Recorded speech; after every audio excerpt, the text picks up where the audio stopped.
আমরা যখন বলি যে কিয়ামত নিকটবর্তী, তার মানে এই না যে কালকে কিয়ামত।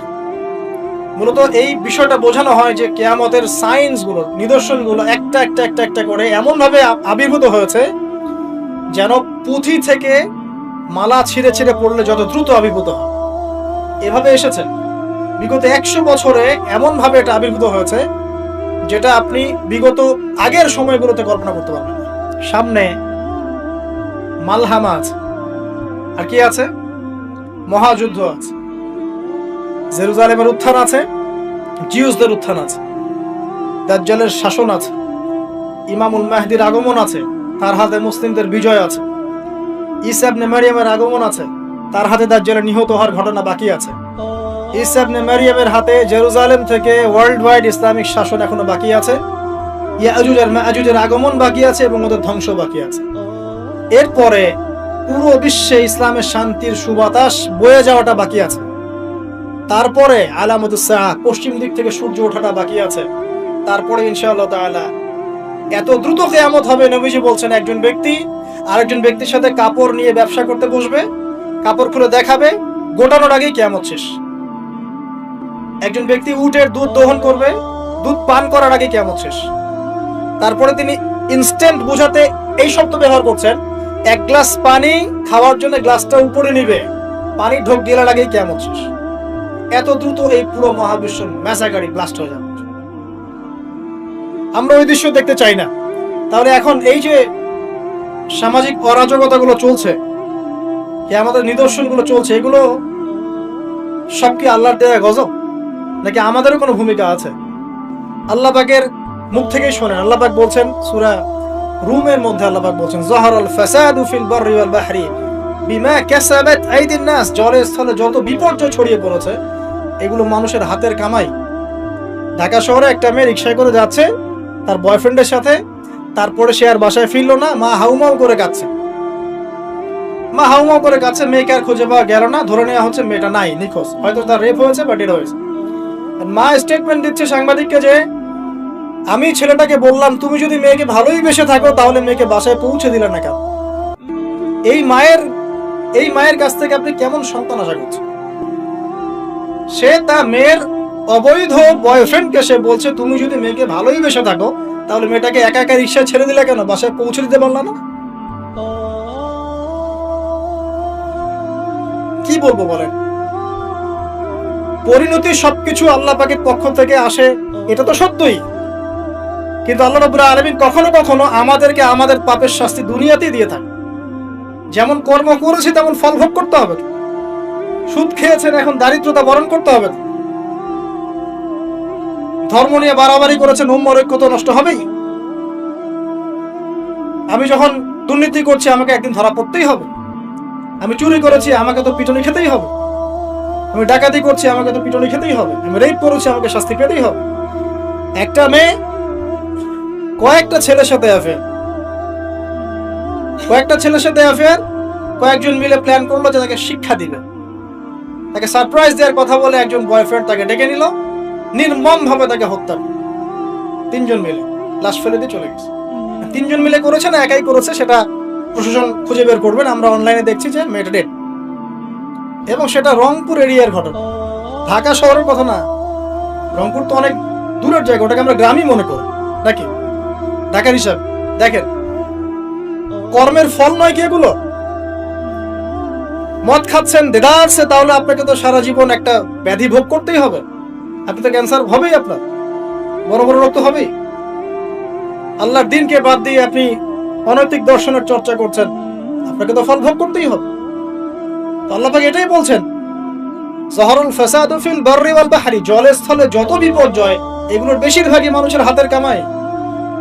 পরিবেশ দূষিত করেছে আমরা, পুরো বিশ্বের পলিটিক্যাল সিস্টেম ধ্বংস করে দিয়েছি আমরা, ইকোনমিক সিস্টেমে সুদ দিয়ে দিয়েছি আমরা, ব্যক্তি জীবন থেকে দিনকে বিদায় করছি আমরা। আর দিনের কথা যারা বলছে টুকটাক টুটা ফোটা, এদেরকে আমরা বিভিন্ন সাম্প্রদায়িক ট্যাগ লাগিয়ে বয়কট করে দিয়েছি। চল নাকে তেল দিয়ে ঘুমাও, দুনিয়াটা আমাদের, পরকাল তোমাদের, তোমরা পরকাল নিয়ে থাকো, দুনিয়া আমার। শুনে রাখো তোমরা, এই দুনিয়াও মুসলিমদের হতে যাচ্ছে অতি শীঘ্র ইনশাআল্লাহ। কত বছর এভাবে চলবে? 100, 200, 300, 400, 500? কিন্তু ইমামুল মাহদির আগমন সত্য, ঈসা ইবনে মারইয়ামের আগমন সত্য। ঈসা ইবনে মারইয়ামের হাতে সারা বিশ্বে সুশাসন কায়েম হবে, এটা ওই রকম সত্য যেমন সূর্য পূর্ব দিক থেকে ওঠে পশ্চিমে ডুবে যায়। আর এখন যা চলছে, সারা ওয়ার্ল্ড ওয়াইড যা চলছে, এটা এমনই মিথ্যা, এমনই মরীচিকার মতো মিথ্যা, যেমন ওই যে ইব্রাহিম আলাইহিস সালাম বলেছিলেন, তুমি যদি রব হয়ে থাকো সূর্যকে পশ্চিম দিক থেকে উদিত করে দেখাও। তোমরা একটা মিথ্যা সানরাইজ দেখাচ্ছ সারা বিশ্ব, এটা সানরাইজ নয়। সত্যিকারের সানরাইজ দেখাবেন ঈসা ইবনে মারইয়াম আলাইহিস সালাম ইনশাআল্লাহ। সামনেগুলো আছে, যখন দাসী তার মনিবকে জন্ম দিবে। দাসী কি মনিবকে জন্ম দিতে পারে? দাসী কাকে বলে? দাসী তো বোঝেন। দাসী কি তার মালিককে জন্ম দিতে পারে? ওলামায়ে কেরাম অনেক ব্যাখ্যা করেছেন। সবচেয়ে কমন যে ব্যাখ্যাটা করা হয়েছে সেটা হচ্ছে যে পিতা মাতার সাথে দাস দাসীর মতো আচরণ করা হবে। এটা কিয়ামতের একটা বড় নিদর্শন। এটা ব্যাখ্যা করার জন্য এখন খুব বেশি দূর যেতে হয় না, আপনি পেপার পত্রিকা এবং প্রিন্ট এন্ড ইলেকট্রনিক মিডিয়াগুলো ঘাটলেই দেখতে পাচ্ছেন পিতা মাতার সাথে আজকে কি রকম নির্মম আচরণ করা হচ্ছে। এই তো কয়েকদিন আগে আমরা দেখলাম যে একজন ছেলে নিজের হাতে তার মাকে গুলি করে মেরে ফেলে। আর নিউজ তো সব আসে না, যে কয়েকটা আসে সেগুলোর আলোকে আমরা কিছু ইনফরমেশন পাই, কিন্তু এরকম কত যে ঘটনা এই প্রত্যেকদিন ঘটছে দিনে রাতে দেশের আনাচে কানাচে আমরা কিন্তু জানি না। আমরা কয়েকটা ধর্ষণের খবর পাই, কিন্তু প্রত্যেক দিন যে কত মেয়ে ধর্ষিত হচ্ছে এগুলো খবর তো আমরা পাই না। তো পিতা মাতার সাথে দাস দাসীর মতো আচরণ করা হবে, এটা একটা ব্যাখ্যা। এখন দেখুন এই জামানায় এসে সম্পর্কের মূল্যগুলো যেন কমে গেছে।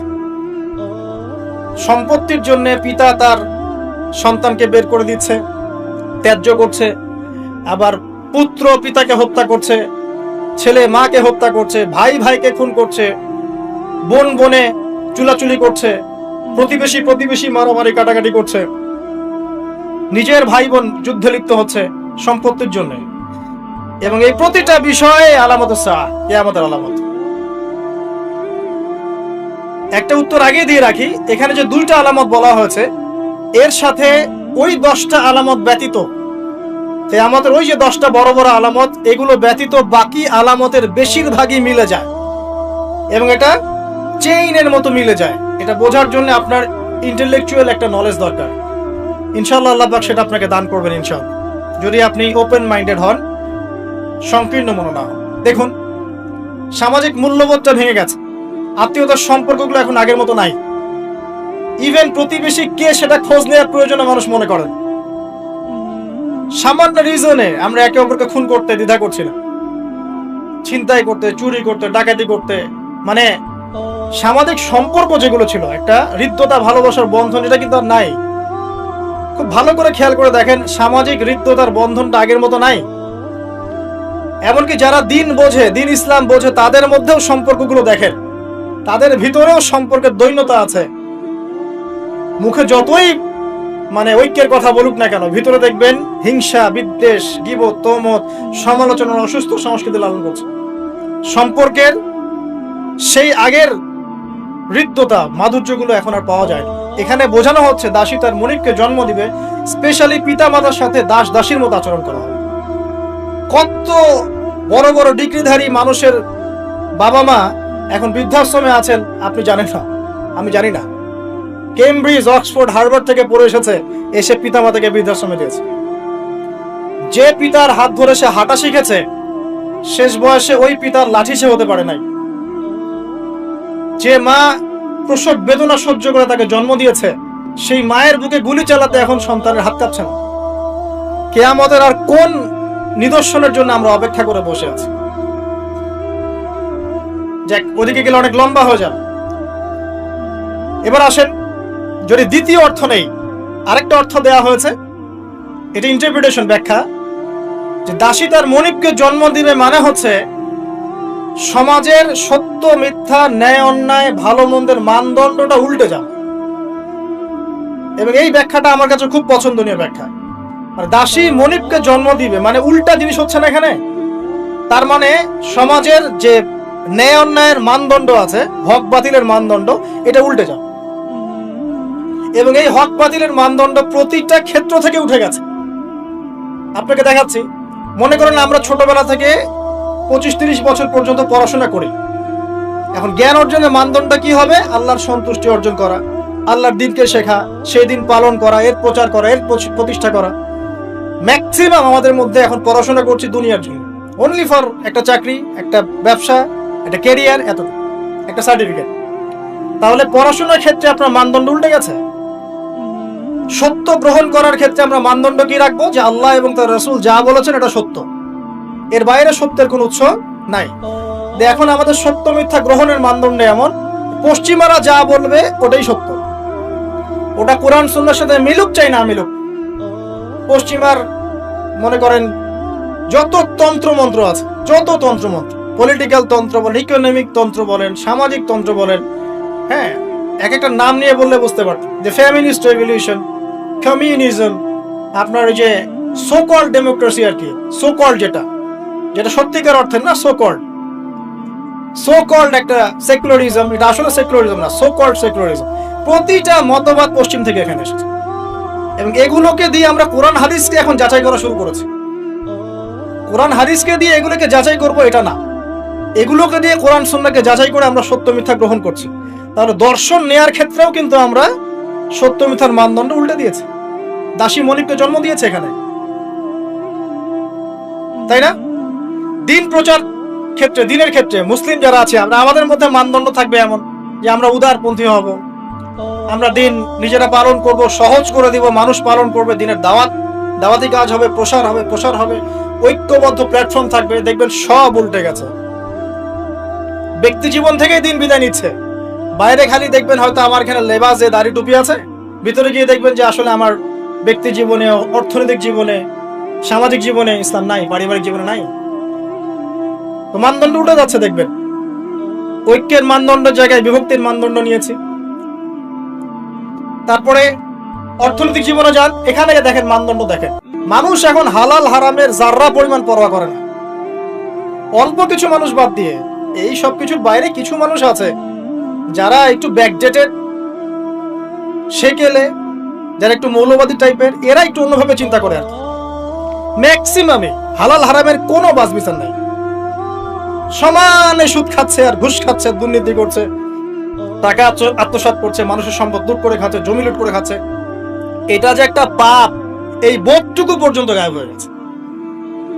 আমানত নিয়ে একটা হাদিস পড়ছিলাম গতকাল রাতে, নবী সাল্লাল্লাহু আলাইহি ওয়াসাল্লাম বলছেন এমন যুগ আসবে যে আমানত এই কলিজা থেকে উঠিয়ে নেওয়া হবে, শুধু একটা নোক্তার মতো ফোঁটা বাকি থাকবে। তারপরে আবার সে ব্যক্তি ঘুমাবে, আমানত উঠিয়ে নেওয়া হবে, থাকবে একটা ফোস্কার মতো। ফোস্কার ভিতরে যেমন পানি আর পুষ ছাড়া কিছুই থাকে না, তেমনি আমানতের একটা খালি শেল থাকবে। মানুষ বলবে ওই লোক বড় আমানতদার, কিন্তু ওর মধ্যে যাররা পরিমাণ আমানতদারিতা থাকবে না। তো মানদণ্ড দেখেন, অর্থনৈতিক জীবনে আমাদের মানদণ্ড আর আগের মতো নাই। আমরা এখানে হালাল হারামের পরোয়া খুব কম মানুষই করি। যারা বলে যে সুদ খাওয়া হারাম, ঘুষ খাওয়া হারাম, দুর্নীতি করা হারাম, ইত্যাদি ইত্যাদি, উত্তর দেয় এগুলো ছাড়া আবার এই যুগে চলা যায়? সুদ না খেয়ে আবার এই যুগে চলা যায়? মানে মায়ের সাথে জেনা না করে এই যুগে চলা যায়?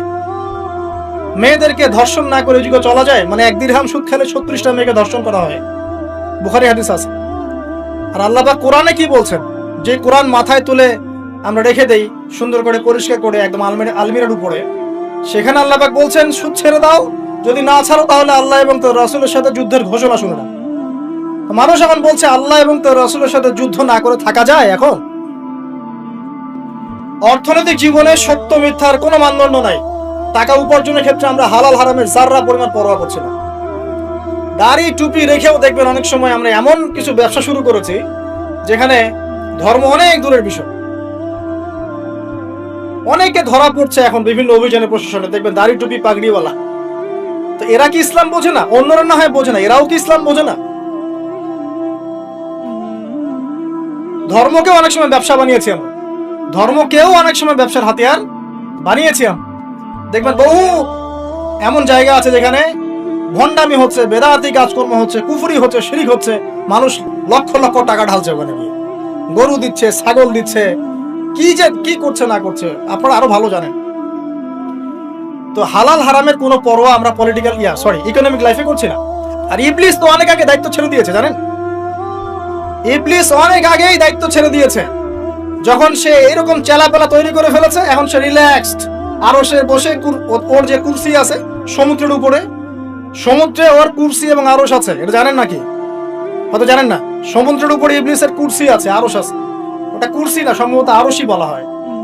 ইবলিসের সিংহাসন আর কি সমুদ্রের উপরে আছে, এটা হাদিসে এসেছে। ও ওখানে রিল্যাক্সে বসে থাকে এখন, কারণ তার কাজ তো মানুষই করছে এখন, দরকার নাই তো।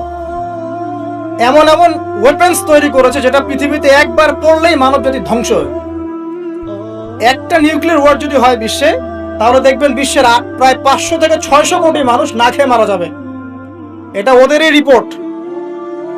এটা লাগিয়ে দেওয়ার জন্য তার উস্কাচ্ছে, একবার ইউক্রেনকে উস্কায়, রাশিয়ার তো মানে এদেরকে তো ডিল করার কোনো প্রশ্নই ওঠে না। মানে মুসলিম যেখানে সেখানেই ডমিনেট করে।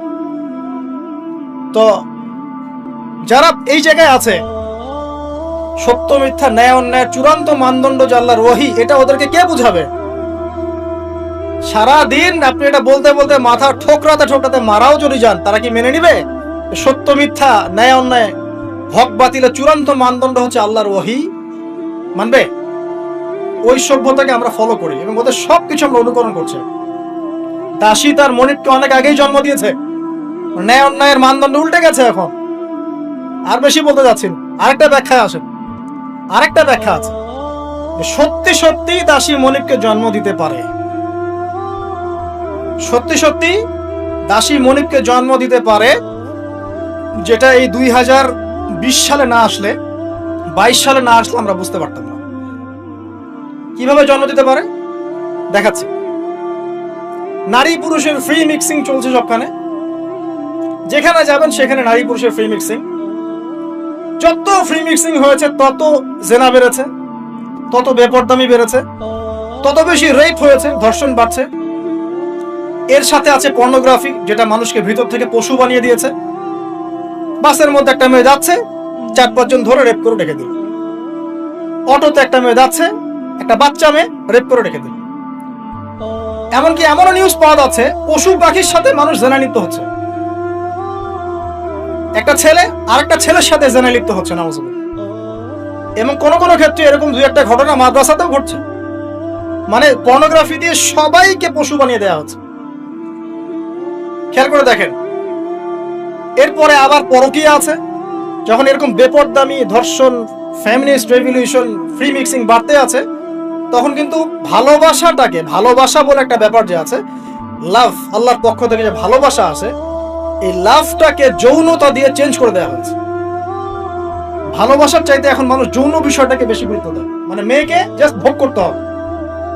ভালোবাসা, তার সাথে কোমল থাকা, তার কষ্ট দেয়াগুলোকে একটু হাসি মুখে সহ্য করা, সবর করা, এগুলো কিন্তু নাই দেখি। এর উপর আবার বাইরের মিডিয়াগুলো আছে এবং পরকীয়া, যেটা মিডিয়াগুলো উস্কায় দিচ্ছে ফিল্মের মধ্য দিয়ে, আপনার সিরিয়ালের মধ্য দিয়ে, যে পরকীয়া একটা ভালো জিনিস, ট্রেন্ড, এক নতুন ফ্যাশন। তখন ঘরে ঘরে আপনি কি মনে করছেন, অলমোস্ট এভরি সিঙ্গেল ফ্যামিলি এখন পরকীয়াতে আসক্ত, জানেন? Almost every single family. অনেক ক্ষেত্রে ইসলামিক পরিবারগুলোর মধ্যে ওগুলো ঢুকে গেছে। আর যারা ইসলাম থেকে অনেক দূরে, ওদের কথা কি চিন্তা করতে থাকেন তাহলে? কেউ স্বামী স্ত্রীকে নিয়ে সন্তুষ্ট না, স্ত্রীর স্বামীকে নিয়ে সন্তুষ্ট না। ভিতরে ভিতরে ভাঙন চলছে। আর যখন এই ভাঙনগুলো চলতে আছে, তখন মেয়েরা সন্তান জন্ম দেওয়ার ফুরসত পাচ্ছে না। কারণ ওদের আবার কেরিয়ার বলে একটা ব্যাপার আছে। কেরিয়ারটাকে বিল্ড আপ করতে হবে সন্তান পরে। যখন সন্তান জন্ম দেওয়ার ফুরসত পাচ্ছে না, তখন কি করতে হবে? এই ধরনের কান্ট্রিগুলোর মতো ওখানকার মেয়েরা সন্তান জন্ম দেওয়ার সময় পায় না, ওরা জেনা করার সময় পায়। দেখা যায়, একটা জরিপে দেখা গেছে যে বিয়ের আগে একটা ছেলে প্রায় 20 থেকে 22টা মেয়ের সাথে যৌন সম্পর্ক করে।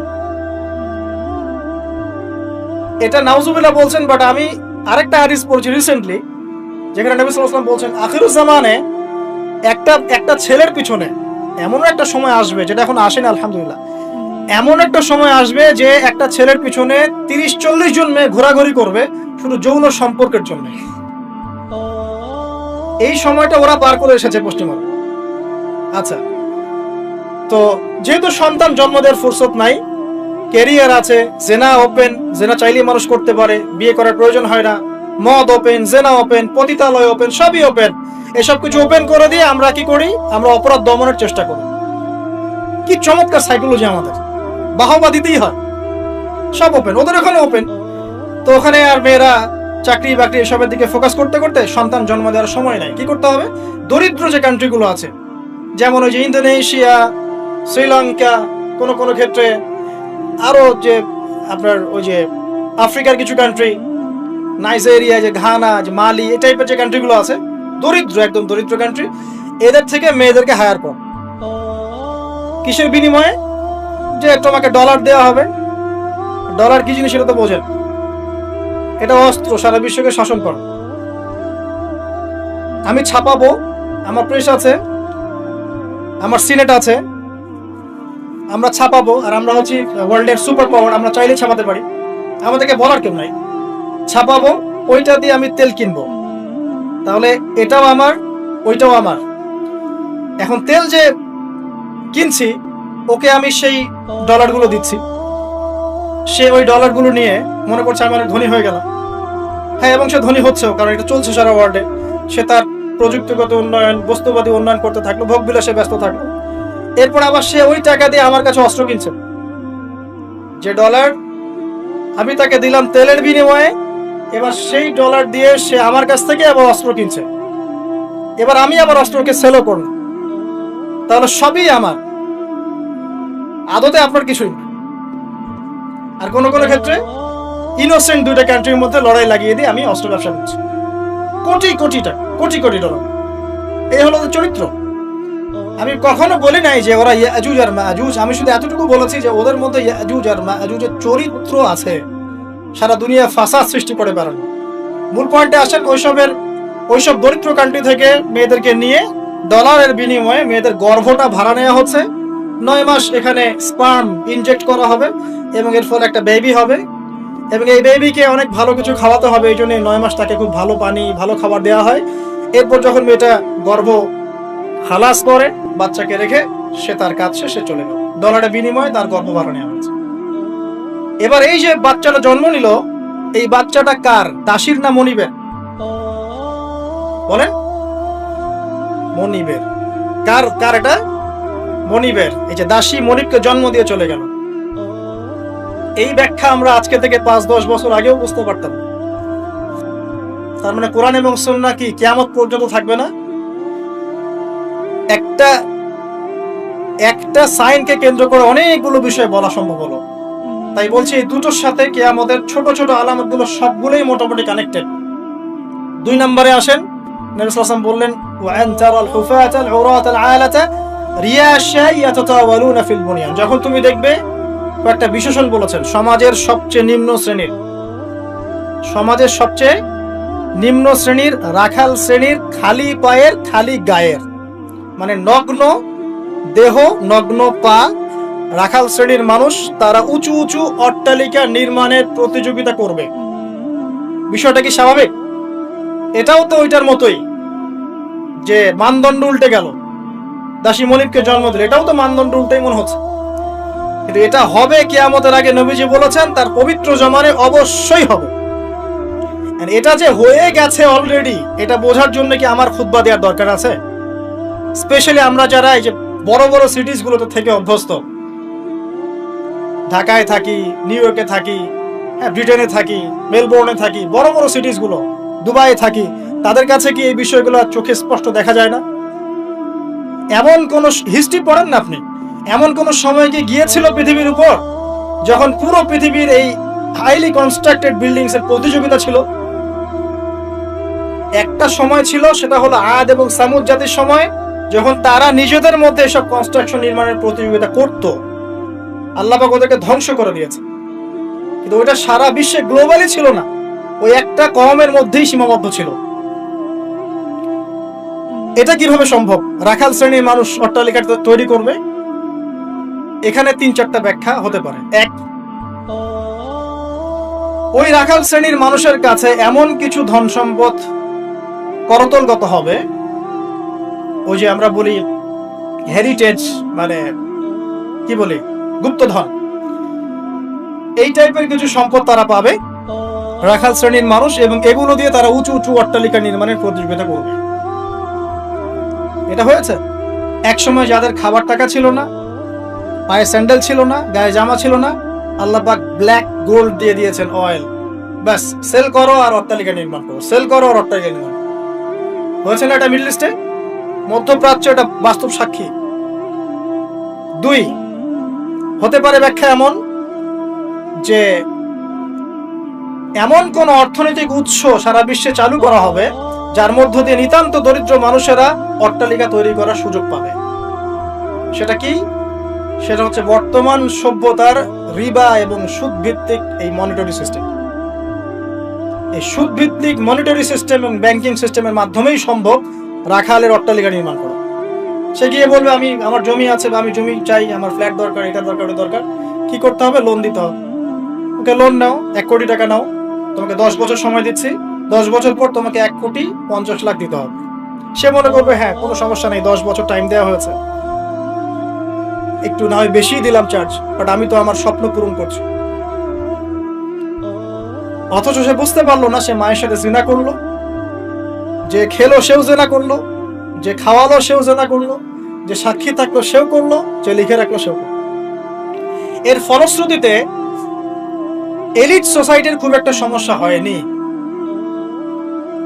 এই রিবার মূল পরিণতিটা হচ্ছে যে দরিদ্র মানুষরা দিন দিন দারিদ্রতার অতল তলে যেটা থাকে। খুব এলিট সোসাইটি যারা, ওদের খুব একটা সমস্যা হবে না। এটাই রিবা। যারা রিবাকে ফর্ম করেছে সারা বিশ্বে, ওই সভ্যতার কিন্তু খুব একটা ক্ষতি হচ্ছে না। যাদেরকে ওষুধ খাওয়াচ্ছে, IMF এর থ্রু দিয়ে বলেন, ওয়ার্ল্ড ব্যাংকের থ্রু দিয়ে বলেন, সবাইকে সুদ খাওয়াচ্ছে। ঋণ চাচ্ছ, ঋণ দিব, এইসব শর্তগুলো দেখে ঋণ দিব, তবে আমাকে এত % দিতে হবে, অত % দিতে হবে। এখন এই পার্সেন্টেজের টাকাটা কত টাকা, এই টাকাটা কি আমাদেরকে দিতে হবে না? অতএব এখানে সুদ আমরা খাচ্ছি, খেতে হচ্ছে। সারা ওয়ার্ল্ড এভাবে চলছে। এখন আপনি কি ওয়ার্ল্ডের বাইরে যেতে পারবেন? পারবেন না। তো সারা বিশ্বে এভাবে এই সুদ ভিত্তিক মনিটরি সিস্টেমের মধ্য দিয়ে দরিদ্র শ্রেণীর মানুষকে উঁচু উঁচু অট্টালিকা নির্মাণের সুযোগ করে দেওয়া হয়েছে। সংক্ষেপে বললাম। আরেকটা ব্যাখ্যা হতে পারে, এবং আমার কাছে এই ব্যাখ্যাটা খুব ভালো লাগে, সেটা হলো দুর্নীতি এবং করাপশনের মধ্য দিয়ে কালো টাকা অর্জন করে সেই টাকা দিয়ে দরিদ্র রাখাল শ্রেণীর মানুষ উঁচু উঁচু অট্টালিকা নির্মাণ করবে। এটার জাজল্যমান প্রমাণ এখনকার যত মুসলিম কান্ট্রি আছে সবগুলো মুসলিম কান্ট্রি করাপশনের মধ্য দিয়ে, কালো টাকার মধ্য দিয়ে, জুলুমের মধ্য দিয়ে, মানুষের টাকা আত্মসাতের মধ্য দিয়ে, সরকারি মাল আত্মসাতের মধ্য দিয়ে কোটি কোটি টাকার মালিক হয়েছে কালো টাকা সব। এবং এটা একটা বড় অংশ পাচারও করা হয়ে গেছে। তো 3টা ব্যাখ্যায় মিলাতে পারবেন আপনি কিভাবে একজন রাখাল শ্রেণীর মানুষ উঁচু উঁচু অট্টালিকা নির্মাণ করতে পারে।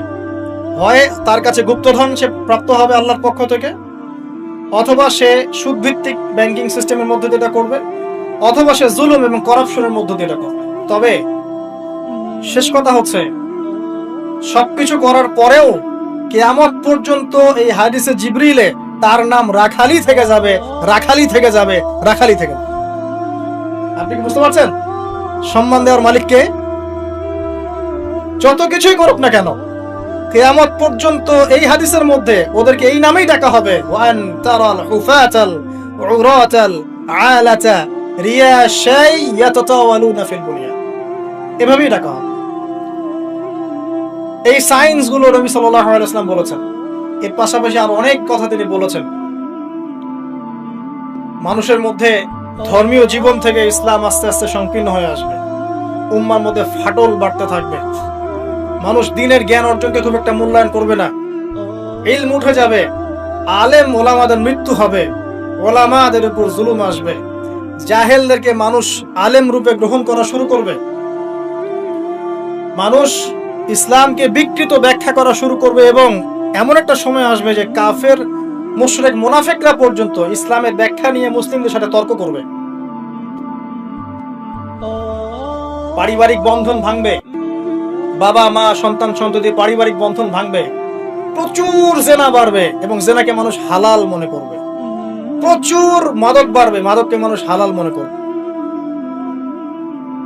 পরকীয়াকে মানুষ হালাল মনে করবে, বাদ্যযন্ত্রগুলোকে মানুষ হালাল মনে করবে, বিনোদনের নামে, এন্টারটেইনমেন্টের নামে মানুষ এমন এমন হারাম কাজে লিপ্ত হবে যার ফলশ্রুতিতে তাদেরকে একদিন বানর এবং শুয়োর বানিয়ে দেওয়া হবে।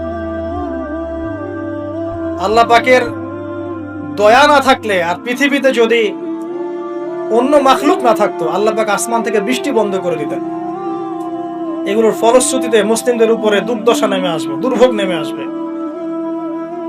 খুনাখুনি বাড়বে, হারাজ বাড়বে। নবীজি বলছেন হারাজ হচ্ছে এমন বিষয়, একজন ব্যক্তি মারা যাবে, সে জানবে না কেন মারা গেলাম। একজন ব্যক্তিকে মেরে ফেলা হবে, যে মারবে সেও বুঝতে পারবে না কেন তাকে মারছি, আর যে মারা যাবে সেও বুঝতে পারবে না কেন আমাকে মারলো। সবচেয়ে মারাত্মক হচ্ছে যে ফেমিনিস্ট রেভলিউশন বাড়বে, মহিলাদের মধ্যে বেপরদামি বাড়বে, ব্যভিচার বাড়বে এবং পতিতাদের সংখ্যা বাড়বে। এটা ফ্রি হয়ে যাবে, মানুষ সবার উন্মুক্ত হয়ে যাবে, ইজি আপনার কাছে উন্মুক্ত হয়ে যাবে, মাদক ইজি উন্মুক্ত হয়ে যাবে, অশ্লীলতার প্রসার ঘটবে। তখন আল্লাহর রাসূল বলছেন সাল্লাল্লাহু আলাইহি ওয়াসাল্লাম, আল্লাহ পাকের পক্ষ থেকে ভূমি ধসের আযাব আসবে, ভূমি ধসের আযাব আসবে, জালজালা ভূমিকম্প আসবে এবং আকৃতি পরিবর্তনের আযাব আসবে, মানুষের আকৃতি পরিবর্তন হবে। তিনি বলছেন সময়গুলো এমন ভাবে যাবে যেন মানুষের কাছে মনে হবে যে গতকালটা আজকের চাইতে ভালো ছিল। মানুষের কাছে এমন মনে হবে গতকালটা আজকের চাইতে ভালো ছিল, গত বছর এই বছর হচ্ছে ভালো ছিল। মানুষের কাছে মনে হবে যে হায় আমি যদি কবরবাসী হতাম, কবরের পাশ দিয়ে হেঁটে যাবে আর বলবে হায় আমি যদি জীবিত না থেকে কবরবাসী হতাম। প্রকৃতিও পরিবর্তন হয়ে যাবে, প্রকৃতি ঋতু পরিবর্তন হয়ে যাবে, বৃষ্টিপাতের মধ্যে সমস্যা সৃষ্টি হবে, বন্যা বলেন, ভূমিকম্প বলেন, খরা, দুর্যোগ যা যা দেখছেন আল্লাহর পক্ষ থেকে গজব, আযাব এগুলো ক্রমান্বয়ে বাড়তে থাকবে। এমনকি সময়কে কেন্দ্র করে বলা হয়েছে সময় পর্যন্ত সংক্ষিপ্ত হয়ে আসবে। এত দ্রুত টাইম পাস হয়ে যাবে যে মানুষ মনে করবে যে একটা বছর চলে যাচ্ছে একটা মাসের মতো, একটা মাস একটা সপ্তাহ, একটা সপ্তাহ একটা দিনের মতো, একটা দিন একটা ঘন্টার মতো। উম্মার দুর্দশা, নবী সাল্লাল্লাহু আলাইহি ওয়াসাল্লাম বলছেন তোমরা সংখ্যায় প্রচুর হবে, তোমরা বিভক্ত হয়ে থাকবে খণ্ডে খণ্ডে, তোমরা সংখ্যায় প্রচুর হবে, কিন্তু মৃত্যুর ভয় তোমাদেরকে পেয়ে বসবে এবং তোমরা আল্লাহর রাস্তায় আল্লাহর দ্বীনের জন্য সংগ্রাম করতে চাইবে না। এতে করে তোমাদের উপরে বহিঃশত্রুর আক্রমণ চাপিয়ে দেওয়া হবে, জুলুম বাড়বে, মাজলুমের সংখ্যা বাড়তে থাকবে, জালেমকে অবকাশ দেওয়া হবে, জালেমকে ছাড় দেওয়া হবে। তো ছোট ছোট যত আলামত গুলো আছে এগুলোকে যদি আপনি একত্রিত করেন, এই দুইটা আলামতের সাথে মেলাতে পারবেন। দাসী মনিককে জন্ম দিচ্ছে আর সমাজের সবচেয়ে নিম্ন শ্রেণীর মানুষ অট্টালিকা নির্মাণের প্রতিযোগিতা করছে। বাকি যে বড় বড় সায়েন্স গুলো আছে সেগুলো এখনো আসে নাই। আর আমরা চাই না আসলে যে আমাদের জীবদ্দশা এগুলো আমাদের সামনে আসুক। কেউই চাইবো না যে আমরা দাজ্জালকে দেখি, দাজ্জাল আত্মপ্রকাশ করুক, ইয়াজুজ আর মাজুজ ধেয়ে আসুক, ভূমিকম্প হতে থাক বড় বড়। আমরা চাইবো না যে ইয়েমেন থেকে আগুন বের হয়ে আসুক, আমরা সেখানে থাকি। তো সামনে কি? সামনে মালহামা আছে, আর কি আছে? মহাযুদ্ধ আছে, জেরুজালেমের উত্থান আছে, জিউসদের উত্থান আছে, দাজ্জালের শাসন আছে, ইমামুল মাহদির আগমন আছে, তার হাতে মুসলিমদের বিজয় আছে, ঈসা ইবনে মারিয়ামের আগমন আছে, তার হাতে দাজ্জালের নিহত হওয়ার ঘটনা বাকি আছে, ঈসা ইবনে মারিয়ামের হাতে জেরুজালেম থেকে ওয়ার্ল্ড ওয়াইড ইসলামিক শাসন এখনো বাকি আছে, ইয়াজুজ আর মাজুজের আগমন বাকি আছে এবং ওদের ধ্বংস বাকি আছে। এরপরে পুরো বিশ্বে ইসলামের শান্তির সুবাতাস বয়ে যাওয়াটা বাকি আছে। তারপরে আলামতুস সাআহ, পশ্চিম দিক থেকে সূর্য ওঠাটা বাকি আছে। তারপরে ইনশাআল্লাহ তাআলা এত দ্রুত কিয়ামত হবে, নবীজি বলছেন একজন ব্যক্তি আরেকজন ব্যক্তির সাথে কাপড় নিয়ে ব্যবসা করতে বসবে, কাপড় খুলে দেখাবে, গোটানোর আগেই কিয়ামত শেষ। একজন ব্যক্তি উটের দুধ দহন করবে, দুধ পান করার আগে কিয়ামত শেষ। তারপরে তিনি ইনস্ট্যান্ট বোঝাতে এই শব্দ ব্যবহার করছেন, এক গ্লাস পানি খাওয়ার জন্য গ্লাসটা উপরে নিবে, পানি ঢোক দেওয়ার আগেই কিয়ামত শেষ। এত দ্রুত এই পুরো মহাবিশ্ব ম্যাসাকারি ব্লাস্ট হয়ে যাবে। আমরা ওই দৃশ্য দেখতে চাই না। তাহলে এখন এই যে সামাজিক অরাজকতাগুলো চলছে, আমাদের নিদর্শনগুলো চলছে, এগুলো সব কি আল্লাহর দেয়া গজব, নাকি আমাদেরও কোনো ভূমিকা আছে? আল্লাহ পাকের মুখ থেকেই শোনেন। আল্লাহ পাক বলছেন সূরা রুমের মধ্যে, আল্লাহ পাক বলছেন যাহারাল ফাসাদু ফিল বাররি ওয়াল বাহরি বিমা কাসাবাত আইদিন নাস, জলে স্থলে যত বিপর্যয় ছড়িয়ে পড়েছে এগুলো মানুষের হাতের কামাই।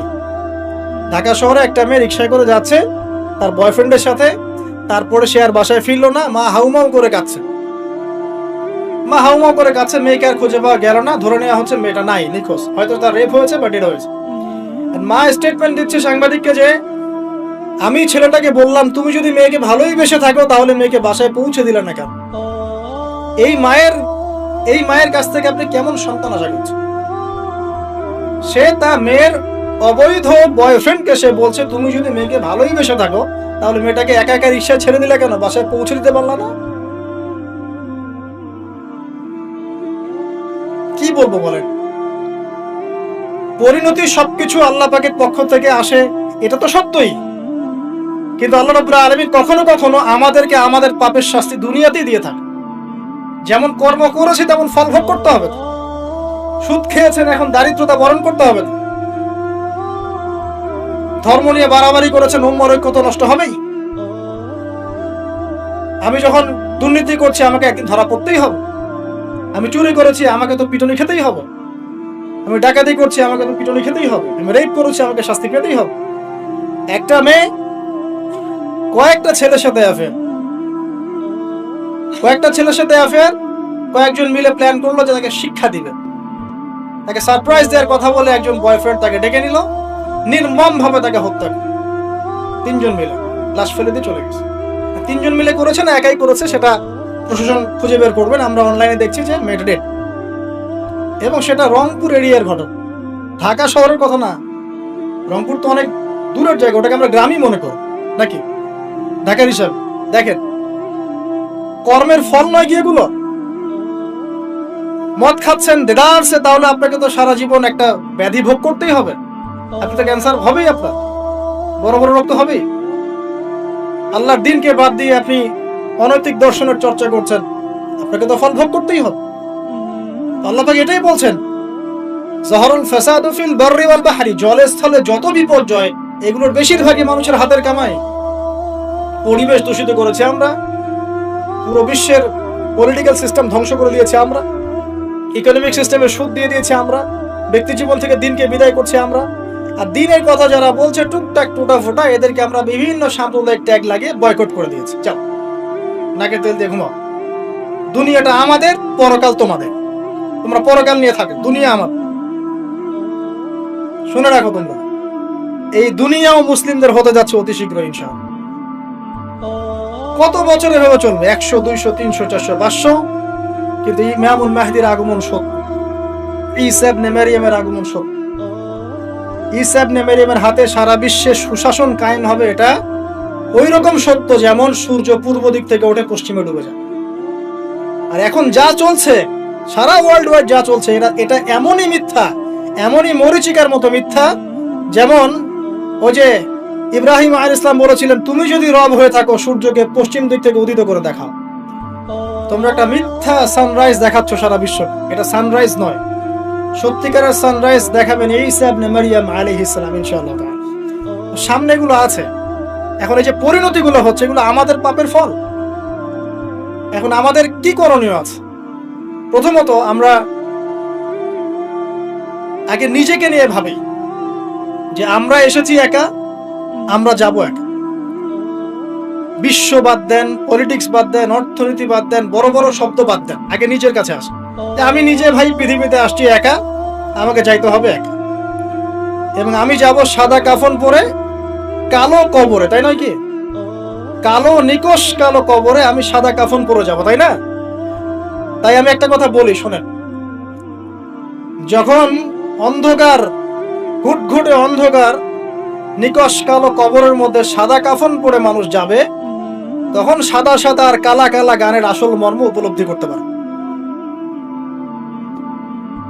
মানে ভাসেন কেন?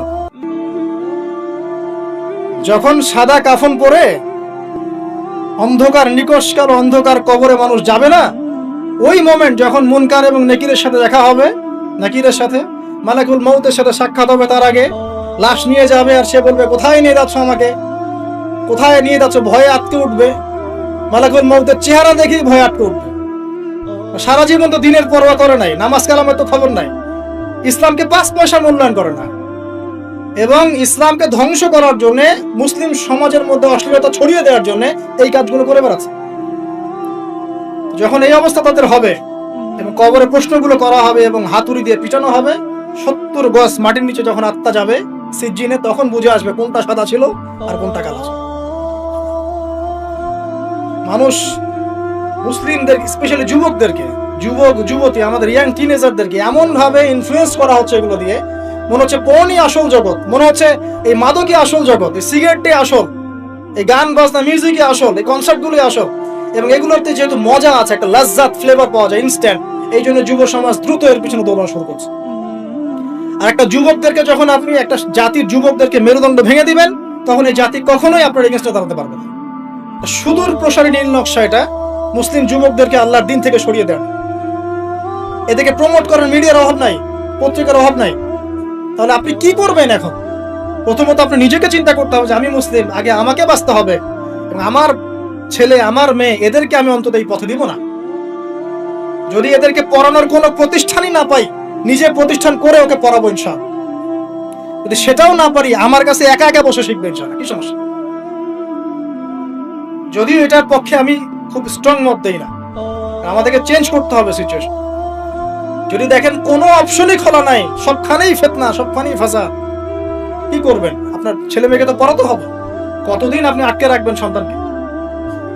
যখন সে বাইরে যাবে দেখবে জেনা উন্মুক্ত, মেয়ের উন্মুক্ত, বেপরদামি উন্মুক্ত, পর্ন উন্মুক্ত, সব উন্মুক্ত, মাদক উন্মুক্ত।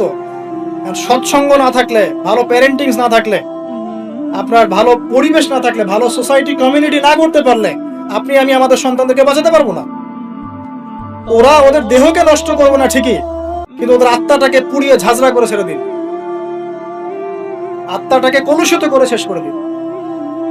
আর সমাজের এই অসঙ্গতিগুলো যখন চলছে আর আমাদের আত্মা কাঁদে না, আমাদের খারাপ লাগে না, আমাদের পাপ বোধ জাগ্রত হয় না, বুঝতে হবে ওই ঈমান আর আমাদের মধ্যে নাই যে ঈমান থাকলে এই পাপ দেখলে মানুষের খারাপ লাগা সৃষ্টি।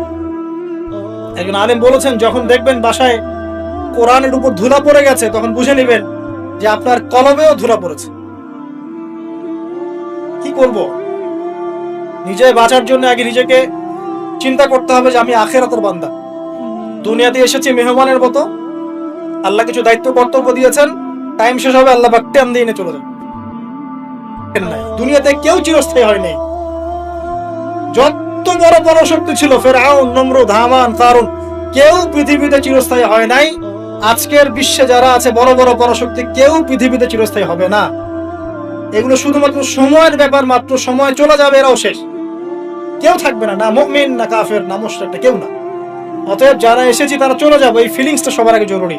এই ফিলিংসটা আসলে পরে আমার প্রথম দায়িত্ব হচ্ছে ইলম অর্জন করা, তারপরে লক্ষ্য স্থির করা যে আমার জীবনে তো একটা লক্ষ্য আছে।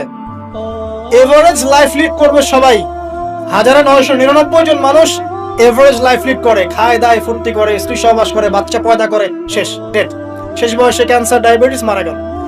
এটাই করতেই কি দুনিয়াতে এসেছি? দিন ইসলাম নিয়ে আমাদের কোনো স্বপ্ন নাই? যারা ইতিহাস পড়ে দেখেন, যারা যুগে যুগে ইসলামের অগ্রগামী ছিলেন, তারা কি আমাদের মতোই এভারেজ মুসলিম ছিলেন, নাকি এক্সট্রা অর্ডিনারি কিছু তারা করতেন? আর আমরা কি আমাদের উম্মার মধ্যে ছোটখাটো বিষয়গুলোকে নিয়েই পড়ে থাকবো? আর কতদিন আমরা এগুলো নিয়ে পড়ে থাকবো? আর কতদিন আমরা একে অপরের গীবত, তহমত, সমালোচনার, হাত বাঁধার, পায়ে পা লাগানো, আর আমি এসব নিয়ে পড়ে থাকবো? আর কতদিন পড়ে থাকলে আপনাদের শান্তি হবে? আমাদেরকে বলে দেন, তাও শান্তি পান, তারপরে আমাদেরকে দিনের জন্য কিছু করতে দেন, যুব সমাজকে করতে দেন, যারা এখন পড়তে চায় আগ্রহী, ওদেরকে কোন রাস্তা দেখান।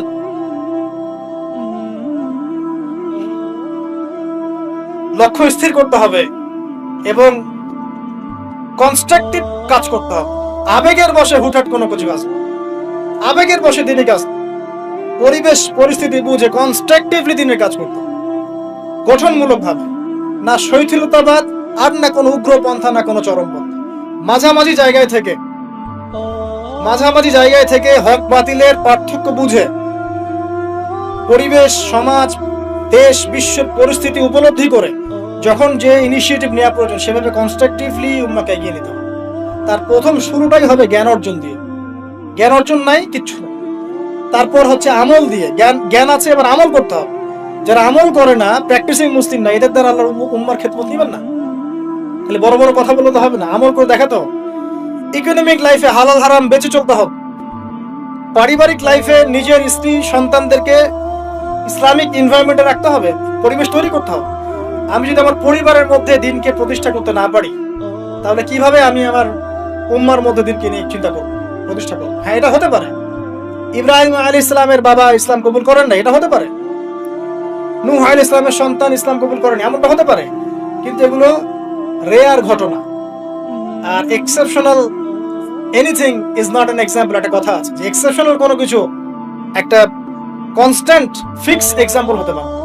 এগুলো ব্যতিক্রম ধর্মী কথা, এটাও হতে পারে। কিন্তু আমাদের ইসলামিক প্যারেন্টিং আনতে হবে পরিবারের মধ্যে। আমাদের আগামী প্রজন্মকে নিয়ে স্বপ্ন দেখা শিখতে হবে। আগামী প্রজন্মকে কিভাবে মানুষ করবো, কি পড়াবো, কি খাওয়াবো, কোন এনভায়রনমেন্টে বড় করব।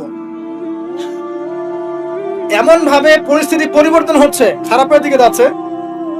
কোন কোন ক্ষেত্রে আইন শৃঙ্খলা বাহিনীর যে সদস্যরা আছেন তারা হিমশিম খেয়ে যান যে মানুষ এরকম পাপ করতে পারে।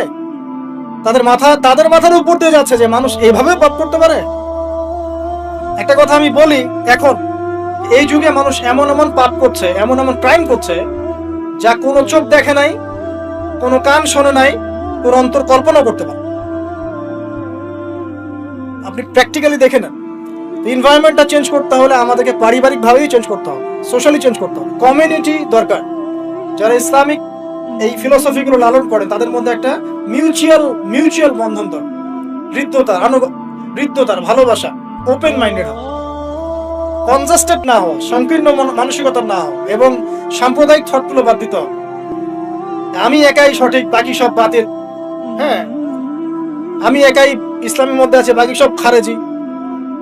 মানে খারাজি, মানুষকে খারাজি বলতে বলতে বলতে নিজেই কখন খারাজি হয়ে গেছে তার ঠিক নাই। ও নিজে বাদ দিয়ে বাকি সবই খারাজি। মানে কোনো মিউচুয়াল আন্ডারস্ট্যান্ডিং নাই। যদি বাংলাদেশের কোনো মানুষ সব আলেমদেরকে একটা জায়গায় নিয়ে বসাতে পারে, বসে এক কাপ চা খাওয়াতে পারে, আমার মনে হয় এই কাজের ওসিলা আল্লাহ তাকে জান্নাত দিয়ে দিবে। এটা এত কঠিন এবং এত বড় একটা কাজ, যদি কেউ করতে পারেন আপনাদের মধ্যে, সব ওলামায়ে কেরামকে এক জায়গায় বসাবেন, বসে এক কাপ চা খাওয়ায় দেখানো, তারপরে দিনের কথা বলতে আসে, ঐক্যের কথা এবং আল্লাহ রাস্তায় অমুক তমুক পরে বলতে আসে। দেখেন এটা পারেন কিনা। তো স্বপ্ন দেখা শিখতে হবে পরবর্তী প্রজন্মকে নিয়ে, আমাদেরকে নিয়ে।